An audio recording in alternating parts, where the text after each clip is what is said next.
할렐루야. 하나님의 크신 사랑이 이 새벽에 우리 가운데 가득한 줄 믿습니다. 오늘 매일 성경 본문은 역대하 11장인데 오늘 저희는 내일 본문인 역대하 12장 1절로 14절까지 말씀을 가지고 말씀을 상고해 보도록 하겠습니다.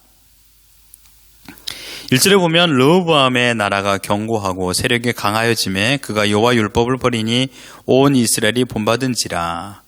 세력이 견고하고 강하여졌다라고 했습니다. 남북 분열 직후만 해도 르호보암은 북이스라엘 자신보다 무려 몇 배 많은 지파가 있는 그 땅을 굉장히 두려워했습니다. 그래서 하나님을 의지하고 하나님의 말씀에 순종하면서 각기 처소에 성읍을 세웠고 나라를 견고하게 만들었던 것입니다. 그런데요, 자신의 통치권이 막강하여질 때 르호보암은 어떻게 되었나요? 교만에 빠지게 됩니다. 자신의 세력이 강하여지니 자신의 본심이 드러난 것입니다. 그 본심은 무엇입니까? 자신의 뜻대로 살고자 하는 마음입니다. 자신의 뜻과 자신의 자유의지대로 살고 싶은데 최고의 방해가 되는 것이 무엇이었습니까? 바로 하나님의 말씀이 방해가 된 것입니다. 그래서 르호보암은 가차없이 하나님의 말씀을 버린 것입니다. 이 모습을 지금 남유다 백성들이 본 것입니다. 그리고 그를 본받아서 남유다 백성들도 하나님을 떠나버린 것입니다. 여러분, 이스라엘의 왕이 가지고 있는 놀라운 특권도 있지만 의무가 있습니다. 그것은 무엇입니까? 바로 하나님의 백성들을 하나님의 뜻대로 잘 지도하는 것입니다. 자기 자신이 먼저 하나님의 앞에서 어떤 존재인가를 매일마다 생각해 봐야 됩니다. 세상의 어떤 군왕들처럼 힘과 권력으로 그 자리를 얻어내는 것이 아니죠. 이스라엘 나라의 왕은 하나님께서 세운 자리입니다. 곧 청직입니다. 하나님의 것을 하나님의 뜻대로 잘 가르치고 잘 지키고 잘 보존하는 것이 바로 이스라엘 왕의 위치입니다. 그런데 르호보암은 그 청지기적인 사명을 버린 것입니다. 율법을 버린 왕은 더 이상 이스라엘 백성들에게 율법을 가르칠 만한 그 틀을 버려버린 것이죠. 오히려 백성들 눈에 볼 적에 왕이 저렇게 하는데 우리도 저렇게 해도 되지 라는 생각을 갖게 한 것입니다. 이것이 르호보암의 가장 큰 죄입니다. 열왕기상 14장 22절에 24절에 보면 르호보암의 죄가 명확하게 드러나고 있습니다. 유다가 여호와 보시기에 악을 행하되 그의 조상들이 행한 모든 일보다 뛰어나게 하여 범죄한 죄로 여호와를 노엽게 하였으니 이는 그들로 산 위에서와 모든 푸른 나무 아래에 산당과 우상과 아세라상을 세웠습니다. 그 땅에 또 남색하는 자가 있었고 여호와께서 이 땅 자손 앞에서 쫓아내신 국민의 모든 가증한 일을 무리가 본받아 행하였더라. 무리가 본받아 행한 것입니다. 무리가 본받아서 르호보암이 했던 모든 것을 그대로 따라 했던 것입니다. 어제도 간단히 보았지만 르호보암이 우상 숭배를 했던 잔상은 자기 아버지 솔로몬과 어머니 나아마가 주어졌던 모든 행동의 기억이었습니다. 나아마는 암몬 출신입니다. 한 나라의 왕이 부인이 되는 것은 일반 평민으로서도 할 수도 있지만 쉬운 것은 아니었을 것입니다. 그도 분명 암몬 중심부에 있었던 자였을 것이고 나아마는 어렸을 적부터 암몬의 조상인 밀곰을 섬기는 것을 배웠을 것입니다. 여러분, 선한 영향력은 악한 영향력보다 약합니다. 악한 영향력은요, 선한 영향력보다 몇 배의 힘을 가지고 있습니다. 매력적이죠?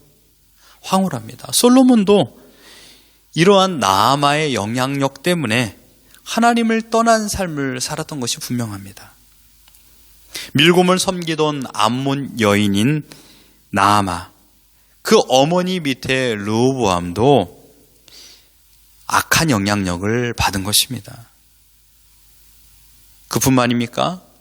르호보암의 악한 모습은 또 다른 악한 영향력을 끼쳤고 남유다 백성들에게 이 영향력은 정확히 답습되었습니다. 한 여자, 한 왕, 아들, 그 다음에 백성. 영향력은요, 급속도로 퍼지고 영향력이라는 것은 강력합니다. 여러분, 부정의 영향력을 아십니까? 한 사람이 부정한 생각을 가지면요, 이내 사방팔방으로 자기의 영역 3m 안에 있는 모든 사람들에게 악한 영향력을 미칩니다. 과일 상자 한 박스에 있는 썩은 하나의 과일은 그 모든 과일 한 박스 안에 있는 과일들에게 영향력을 미칩니다. 순식간에 다 부패되게 만드는 것입니다.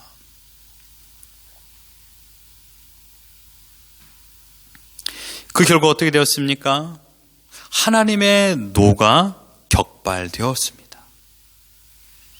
사랑하는 성도 여러분, 지금 우리 부모님들은요, 세상의 거센 유혹과 세상의 타협 앞에 굴복할 때가 많이 있습니다. 이 땅을 하나님의 뜻대로 살고자 하지만 우리는 어느 순간부터 우리 자신의 타협점을 제시하면서 이 정도 했으면 됐지 뭐라는 마음을 가지고서 안도의 숨을 쉬고 더 이상 하나님과 상관없는 나의 모습의 영역을 만들어갈 때가 있습니다. 그런데요, 이 모습을 누가 볼까요? 하나님께서 보시는 것도 있지만 우리 자녀들이 봅니다. 우리 자녀들은요, 어제도 보았듯이 기억의 도화지 속에 우리 부모님들이 하는 말과 행동을 다 기억하고 있습니다. 아무리 세상의 유혹의 물결이 강력하게 불어닥친다 할지라도 우리의 신앙을 지키는 것뿐만 아니라 우리 자녀들에게 선한 영향력을 미칠 수 있도록 우리 자신을 지키는 것이 곧 우리 가정을 지키는 것이라는 것을 기억하고 오늘을 살아가야만 합니다. 여러분, 우리도 분명 10대에서 30대 시간에 방황하며 하나님을 떠난 적이 있었을 것입니다. 아니, 하나님을 기억하지 못한 적이 있을 것입니다. 그러나 마음 한켠에는 언제나 하나님의 말씀이 생각났습니다. 내가 이렇게 하면 안 되는데 라는 마음을 가져본 적이 있지 않았습니까? 바로 그 이유가 무엇일까요? 바로 우리 부모님들의 기도와 신앙의 모습이 우리의 기억의 도화지에 그대로 그려져 있었기 때문입니다. 바로 생명의 불씨가 꺼지지 않고 계속 타오르고 있었기 때문에 하나님의 때에 우리가 하나님께 돌아올 수 있었던 것이지요. 우린 대표적인 인물로 바로 어거스틴, 그의 어머니 모니카를 잘 알고 있습니다. 그의 어머니는 밤낮을 가리지 않고 눈물로 기도하고 있었고 그 모습을 보았던 감독 암브로시우스는 이렇게 말했습니다. 기도의 자식은 망하는 법이 없다. 설령 기도하는 어머니는 죽을 수 있지만 그 기도는 살아있다라는 뜻입니다. 그 기도의 모습을 본 우리 자녀들은요, 어느 순간 하나님의 부름에 순종하여 하나님의 뜻 돌아온다라는 것입니다. 여러분, 하나님께서 우리 부모님들에게 가르쳐 주신 철칙을 기억하셔야 됩니다. 신명기 6장 7절 이렇게 말하지 않습니까? 내 자녀에게 부지런히 가르치며 집에 앉았을 때에든지 길을 갈 때에든지 누워있을 때에든지 일어날 때에든지 이 말씀을 강론할 것이며, 이 말이 무엇입니까? 항상 언제 시간이 있을 때마다 하나님을 가르치라는 말입니다. 묻겠습니다. 어제 여러분 우리 자녀들과 함께 신앙에 대하여 하나님의 말씀에 대해 얼마큼 이야기를 했으며 얼마만큼의 여러분들의 선한 영향력을 미쳤는가 한번 생각해 보십시오. 굉장히 어색해하고 있죠. 하나님의 이야기를 하는데 너무나도 어색합니다. 어떤 훈련하는 시간이라든지 설교를 들을 때는 하나님을 생각하고 하나님에 대한 이야기를 할 때 너무나도 어려움이 없는데요. 우리 자녀들과 함께 신앙의 이야기를 한다라든지 하나님 말씀을 하면 너무나도 어색합니다. 왜 그럴까요? 익숙하지 않기 때문입니다. 그만큼 우리가 그런 시간을 가졌지 않기 때문에 우리가 하나님 이야기하는 데가 너무나도 어색한 거예요. 여러분, 많이 생각하는 것이 나를 장악합니다. 내가 지금 제일 많이 생각하는 것이 나의 삶을 이끌어갑니다. 그렇기 때문에 내가 생각하는 것을 보길 원하고요. 내가 생각하는 것을 말합니다. 그리고 내가 생각하는 것과 같은 생각을 가진 사람과 한 팀을 이루는 것입니다. 왜요? 생각은 나이기 때문입니다. 하나님을 생각하고 하나님에 대한 이야기를 한다는 것은 곧 하나님 중심적인 삶을 살기 때문에 그런 시간을 갖는 것입니다. 우리는 우리 순간마다 르호보암처럼 내 생각과 내 마음과 내 뜻대로 살고자 하는 강한 욕망이 있습니다. 기회가 될 때마다 우리는 하나님을 멀리 하려고 할 때도 너무나도 많이 있습니다. 솔로몬은 모든 것을 경험하고요. 이 사실을 뒤늦게 깨달은 채 이렇게 말하지 않았습니까? 마땅히 행할 길을 아이에게 가르치라. 그래야면 늙어도 그것을 떠나지 아니하리라. 솔로몬이 이 르호보암이 태어나서 지금 41살에 왕이 되었고요. 5년이 지나고 나서 이런 일이 있었으니까 지금 르호보암은 46살이 됐습니다. 솔로몬이 르호보암이 태어날 때부터 이런 말씀을 가르쳤다라면 지금 이 나이가 되었을 때에 이런 모습을 가지고 있었을까요? 그렇지 않았던 것입니다. 그래서 솔로몬은요, 이에게 바른 하나님의 말씀과 선한 영향력을 미치지 못했던 것이 분명합니다. 여기 계신 우리 부모님들이 더욱 하나님의 뜻대로 살아간다라면 여러분 자신을 지킬 뿐만 아니라 바로 여러분의 가정을 지킬 수 있는 시작점을 제시하는 것입니다. 남 탓하지 마십시오. 다른 사람을 원망하지 말고 바로 나부터 나의 신앙을 지킬 때 우리 가정을 지킬 수 있는 확률이 커진다라는 것을 여러분 기억하셔야 됩니다. 그럼 오늘 본문 르호보암은 자신을 지키지 못했던 것뿐만 아니라 남유다 백성들조차도 지키지 못하는 상황으로 치닫게 되었습니다. 하나님께서는요, 이 무책임한 이 르호보암과 남유다 백성들에게 어떻게 반응하셨습니까? 2절입니다. 같이 한번 읽어봅니다. 그들이 여호와께 범죄하였으므로 르호보암 왕 제5년에 애굽 왕 시삭이 예루살렘을 치러 올라오니 5절에 이렇게 말합니다. 여호와께서 이같이 말씀하시기를 너희가 나를 버렸으므로 나도 너를 버려 시삭의 손에 넘기노라. 어떻습니까? 나도 너를 버리겠다. 너가 나를 버렸으니 나도 너를 버리겠다. 여러분, 우리는 하나님을 버린 적이 없다고 생각합니다. 그런데요, 하나님 보시기에 하나님 버린 행동이 무엇입니까? 말씀을 떠난 삶. 말씀을 떠난 삶이 하나님을 버린 것입니다. 하나님께서는요, 지금 나도 너희를 버렸다라고 말하면서 그의 도구로 쓰고 있는 것이 바로 시삭입니까? 시삭이 누굽니까? 리비아 귀족 출신입니다. 그런데요, 가장 힘이 없는 애굽의 21왕조 때 그는 큰 세력을 가지고 와서 애굽을 점령합니다. 그리고 자기가 22대 왕이 된 것입니다. 원래 솔로몬 때에는요, 애굽과 동맹을 맺어서 아주 화친하고 아주 우호 조약을 가지고 있었던 나라였습니다. 그런데요, 솔로몬의 이 시삭의 등장은 이것이 처음이 아니라 바로 이 하나님께서 이 솔로몬을 심판하시고 여로보암이라는 자를 세워서 이 나라를 주겠다라고 말했을 때 여로보암은 그때 하나님의 때를 기다리지 못하고 반역을 일깨웠었죠. 솔로몬은 그 사실을 알고 여로보암을 죽이려 했을 때 바로 여로보암이 애굽으로 도망갑니다. 그리고 이 시삭의 밑에서 보호를 받게 된 것입니다. 시삭은 근동아시아 정복이라는 원대한 꿈을 가진 야신가였습니다. 호시탐탐 이스라엘을 노렸지만 견고한 이스라엘을 침범하기가 쉽지가 않았고 때를 기다렸는데 기어코 이 이스라엘의 남과 북이 분열된 때가 찾아온 것입니다.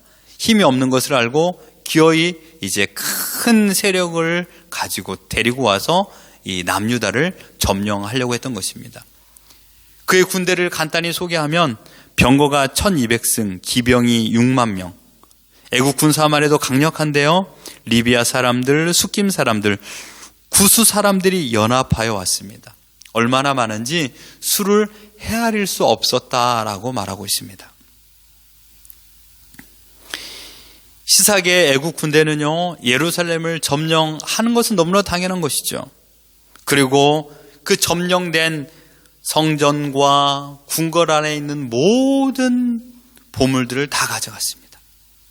대표적인 것이 바로 금방패 아닙니까?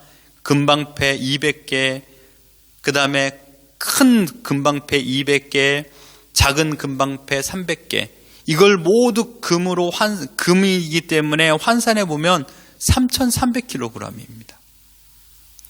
어마어마한 액수지요. 그뿐만입니까?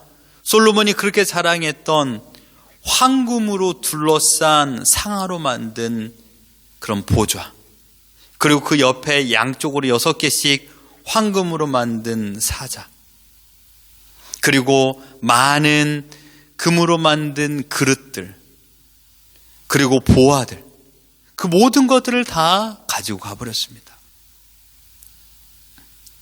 솔로몬은요, 아마 생각했을 것입니다.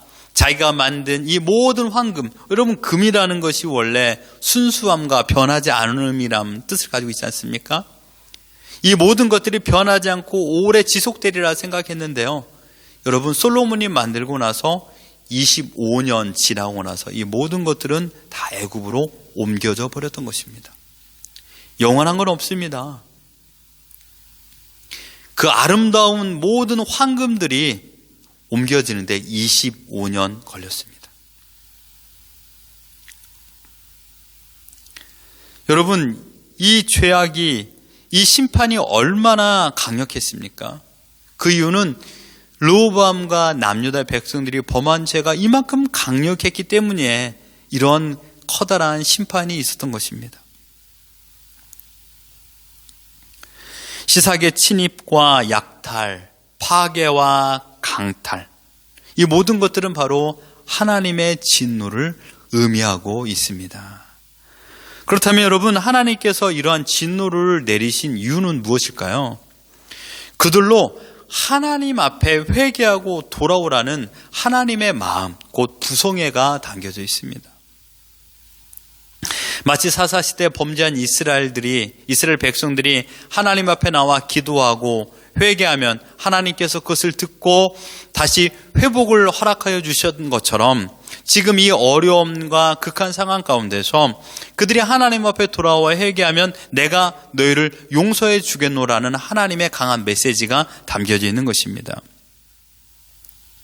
그들로 하여금 하나님의 마음을 알아라 이것입니다. 그때 르호보암과 방백들은 어떻게 했습니까? 하나님 앞에 스스로 겸비하여 무릎을 꿇고 회개했더라 그랬습니다. 6절 7절에 스스로 겸비하다라는 단어를 3번이나 반복하며 쓰고 있지 않습니까? 여러분, 절망적인 상황은 우리를 비참하게 하기도 하지만 우리로 하여금 하나님께 돌아올 수 있는 거룩한 타이밍입니다. 이것은 하나님께서 우리에게 주신 기회입니다. 절망적인 상황을 경험한 르호보암은 자신의 고집을 꺾고 자신의 바람직한 태도를 갖고 하나님 앞에 무릎을 꿇었습니다. 아버지로부터 받은 그런 왕권과 그 왕권이 하나님보다 높을 거라고 생각했지만 그것이 아니라는 것을 깨닫고 자신의 권위를 버리고 하나님 앞에 바른 자세를 취했던 것입니다. 절망적인 상황은요, 철저하게 자신을 낮아지는 훈련을 하는 기간입니다. 여러분, 역대서가 기록된 목적이 무엇입니까? 오늘 본문과 비슷한 열왕기상 14장에서는요, 르호보암이 교만하고 하나님을 떠나고 온 백성들이 하나님을 버렸다라고 말하고 있는데요, 그 이후에 회개의 장면이 나오지 않습니다. 그리고 하나님의 심판만 나올 뿐입니다. 왜냐하면 열왕기서와 역대기서의 기록의 목적이 다르기 때문입니다. 역대기서 저자는요, 포로 귀환 이후에 지금 비참과 절망 가운데서 아무것도 없는 그런 광야에 앉아있는 그 포로 귀환의 사람들에게 소망과 회복의 메시지를 전달하기 위해서 이 말씀을 기록했습니다. 포로 귀환의 사람들의 질문은 한 가지였습니다. 과연 하나님은 살아계신가? 과연 하나님이 살아계신다라면 우리에게 이렇게 할 수 있을 것인가? 우리는 누구인가? 우리는 선민인가? 라는 질문이었습니다. 그때 이 역대기 저자는 이 열왕들의 이야기, 특별히 남유다 백성들, 남유다에 있는 왕들의 이야기를 적으면서 그들이 하나님 앞에 회개하고 돌아올 적에 하나님께서는 그들에게 회복을 약속하여 주셨다라는 것을 포인트를 가지고 말씀을 기록한 것입니다. 현실이 어려움이 있지만 너희들이 하나님을 찾고 기도하면 내가 너희를 회복시켜 주실 것이다 라고 말한 것입니다. 그러므로 택함 받은 너희들은 기도할 수 있는 특권을 가지고 있는 자다라고 말하고 있습니다. 아무리 절망의 상황에 아무리 너희가 악한 죄를 범하였다 할지라도 너희가 하나님 앞에 회개하고 하나님께 기도하면 하나님의 의로우심과 하나님의 긍휼하심과 하나님의 선하심으로 너희들을 회복시켜 주겠다라는 그 약속을 다시금 확인시켜주고 있는 것입니다. 여러분, 시편 106편 44절 이렇게 말하고 있습니다. 여호와께서 그들의 부르짖음을 들으실 때 그들의 고통을 돌보시며 라고 말했습니다.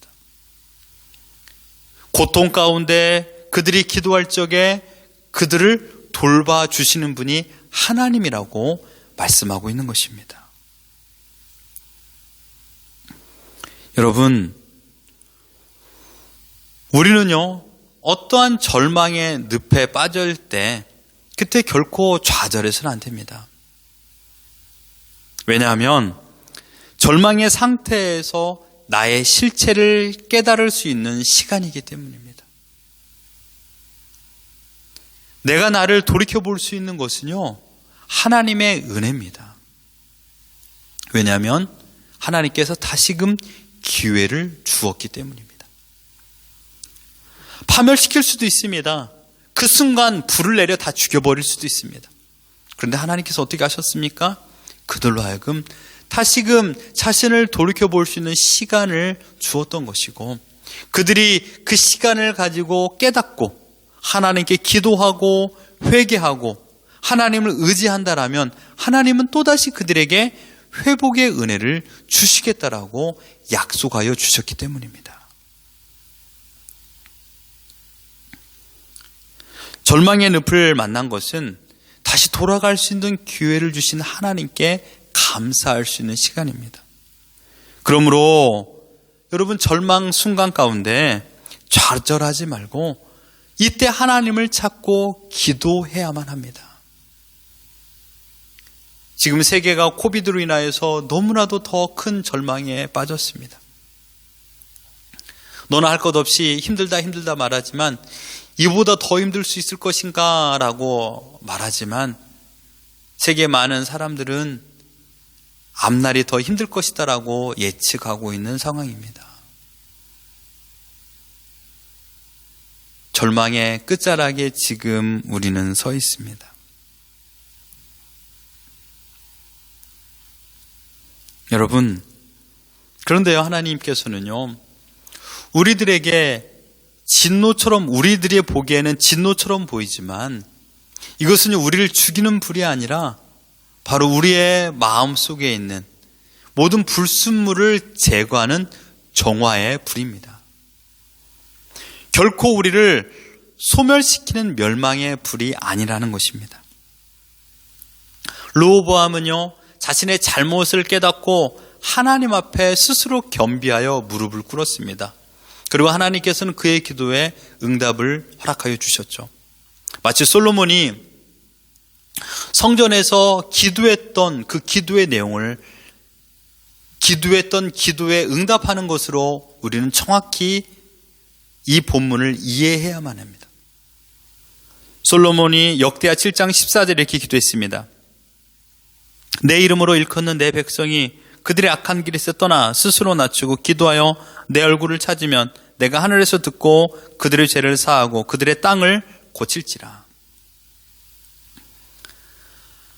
솔로몬은 분명 인간의 악함, 그걸 가지고 하나님을 떠나고 하나님을 생각하지 못한 채 살아갈 것을 그는 알았습니다. 그리고 그 모든 사람들이 이 성전에서 기도하면 하나님 이 기도를 들어주시고 이 기도에 응답하여 주시사 우리 죄를 사하여 주옵소서라는 기도를 하나님께 올려드렸습니다. 로보암은 정확히 그 기도에 맞게 기도했던 것입니다. 하나님께서는요, 선하시고 온전하신 뜻대로 그 약속을 이루어 주셨습니다. 그리고 그 기도에 응답하여 주셔서 그를 다시금 회복의 자리로 이끌어 주신 것입니다. 사랑하는 성도 여러분, 이제 말씀을 다 드렸습니다. 우리는 매일마다 우리 자신을 돌이켜봐야 됩니다. 나의 생각 없는 말과 행동은 우리 자녀들에게 치명적인 악한 영향을 미칩니다. 내가 무엇을 생각하고 있는가 숨길 수가 없습니다. 내가 사랑하고 있는 것은요, 어떤 모습이든지 간에 나타나게 되어 있습니다. 내가 시간을 보내는 것만, 내가 말하는 것만, 내가 물질을 쓰는 것만 다 보면 그 사람이 지금 무엇에 집중하고 있는가를 다 알 수 있는 것입니다. 아이들은 스폰지입니다. 말을 그대로, 행동을 그대로 본받아 부모의 하는 모습 그대로 합니다. 책임 있는 신앙인이 되어야 될 곳은 교회가 아니라 바로 가정입니다. 사명을 감당해야 될 것은 교회가 아니라 가정입니다. 물론 교회에서도 하나님의 뜻과 사명을 감당해야죠. 그 사명을 실천할 곳이 바로 가정이라는 것입니다. 우리 자녀들에게 어떠한 모습을 가지고 살 것인가, 그것은 나에게 주어진 오늘의 사명입니다. 그러므로 우리는 매일마다 형통할 때 조심하셔야 됩니다. 내일이 잘 될 때, 기쁨이 있을 적에, 평안이 있을 적에 우리는 더 조심해야 됩니다. 우리 자신을 돌이켜볼 수 있도록 하나님께서 기회를 주실 때마다 일상의 모든 삶에 하나님의 뜻을 깨닫고 하나님의 사랑을 우리 자녀들과 함께 나누기를 바랍니다. 뿐만 아니라 하나님께서는요, 범죄한 자들을 결코 방관하지 않습니다. 징계를 내립니다. 그런데 그 징계는요, 죽이기 위한 것이 아니라 살리기 위한 징계입니다. 혹시 여러분 현재의 삶이 절망이 있습니까? 그렇다면, 절망이 있다라면 이때 우리가 해야 될 것은 하나님을 바라보는 것입니다. 하나님의 말씀 앞에 자신의 잘못을 돌이켜 보십시오. 생각나는 모든 죄를 예수 그리스도 이름을 의지하고 하나님께 고백하십시오. 하나님은 절망의 끝자락으로 우리를 내모십니다. 하나님의 손이 작동을 하는 것이죠. 그걸로 끝입니까? 절망의 끝자락에서 우리가 내민 손을 하나님께서 붙잡습니다. 하나님의 이 피 묻은 손으로 우리를 만져주시는 것입니다. 하나님은 신실하십니다. 하나님께서는 하나님의 백성을 포기하지 아니하시고 끝까지 지키시는 분이라고 성경에서 우리에게 말씀하고 있습니다. 이 놀라운 은혜의 대상이 지금 이 설교를 듣고 있는 우리 자신인 줄 믿습니다. 이 사실을 확증하기 위해서 예수님께서 십자가에 달려 죽으셨던 것을 우리는 성경을 통하여 잘 알고 있습니다. 알고 있다라면 여러분 믿으십시오. 믿고 있다라면 이 말씀대로 실천하여 사시는 것이 바로 우리의 사명인 줄 믿습니다. 교만은 열매를 먹어야 아는 것이 아닙니다. 그때는 늦습니다. 교만은 지금 나의 생각만 봐도 알 수 있습니다. 오늘 교만을 이길 수 있는 방법은 겸손의 왕으로 오신 예수님을 나의 주인으로 모시고 나는 청직이라는 것을 믿고 나의 주인이신 예수님을 따라 살아가는 것이 바로 교만을 없애는 유일한 방법입니다. 여러분, 오늘 우리가 살아가야 될 것은 바로 하나님의 말씀입니다. 철저하게 하나님의 뜻을 따라 사십시오. 우리를 절망의 순간으로 이끌어가는 요소들은 많습니다. 그러나 그곳에 숨겨진 하나님의 비밀을 발견한다면 절망 또한 소망의 시작이 될 줄 믿습니다. 우린 누굽니까? 하나님 나라를 소망하며 이 땅에 살아가는 그리스도의 제자들입니다. 오늘 어떤 순간이든 어떤 상황이든지 간에 절망의 그 상황을 맛본다 할지라도 그곳에 숨겨진 하나님의 은혜를 기억하며 하나님의 뜻을 따라 감사와 기쁨으로 살아내는 우리 모두가 되기를 예수 그리스도 이름으로 축원합니다.